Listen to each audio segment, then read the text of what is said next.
আজ 16ই ডিসেম্বর মহান বিজয় দিবস। সারা দেশে যথাযোগ্য মর্যাদা ও উৎসাহ উদ্দীপনায় দিনটি উদযাপন করা হচ্ছে।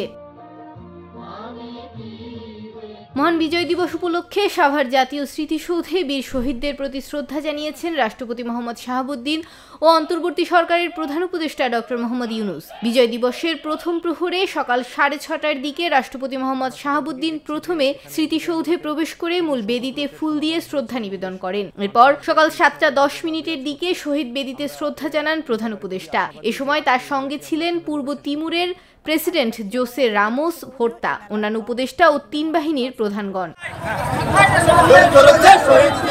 ফরিদপুরেও যথাযথ মর্যাদায় মহান বিজয় দিবস পালিত হচ্ছে। সোমবার সকাল শহরের গোয়াল চামাটস্থ শহীদদের স্মৃতিফলকে শ্রদ্ধাঞ্জলির মধ্য দিয়ে দিবসটির কার্যক্রম শুরু হয়। এ সময় মুক্তিযোদ্ধা সংসদ, জেলা ও মহানগর বিএনপি ও বিভিন্ন অঙ্গ সংগঠন সহ বিভিন্ন সামাজিক সাংস্কৃতিক সংগঠন, শিক্ষা প্রতিষ্ঠান ও বৈষম্য বিরোধী ছাত্র আন্দোলনের পক্ষ থেকে শহীদদের স্মরণে ফুলের শ্রদ্ধা জানানো হয়। পরে পৌর অডিটোরিয়ামে আলোচনা সভার আয়োজন করা হয়।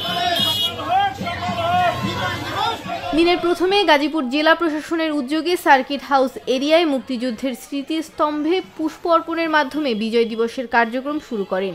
এতে উপস্থিত ছিলেন গাজীপুর জেলা প্রশাসনের জেলা প্রশাসক নাফিজা আরিফিন, জেলা police super Abul Kalam Azad, Gazipur metropolitan police commissioner doctor Nazmul Karim সহ জেলা উপজেলার সর্বস্তরের সরকারি অফিসারগণ। পরে জেলা প্রশাসন অডিটোরিয়ামে বিজয় দিবস উপলক্ষে আলোচনা সভায় যোগদান করেন তারা। মুক্তিযুদ্ধের সকল শহীদদের মাগফেরাত ও বৈষম্য বিরোধী ছাত্র আন্দোলনের সকল নিহতদের মাগফেরাত কামনা করে আলোচনা সভার সমাপ্ত ঘোষণা করেন।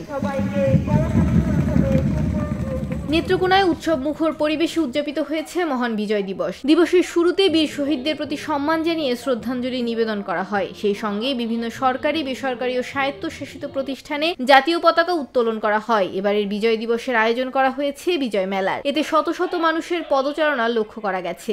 প্রথমবারের মতো বিজয় মেলা আয়োজন করায় দর্শনার্থীরা আনন্দ প্রকাশ করেছেন। এই মেলায় দর্শনার্থীদের উপচে পড়া ভিড় দেখা গেছে। ডেস্ক রিপোর্ট, ভোরের পাতা।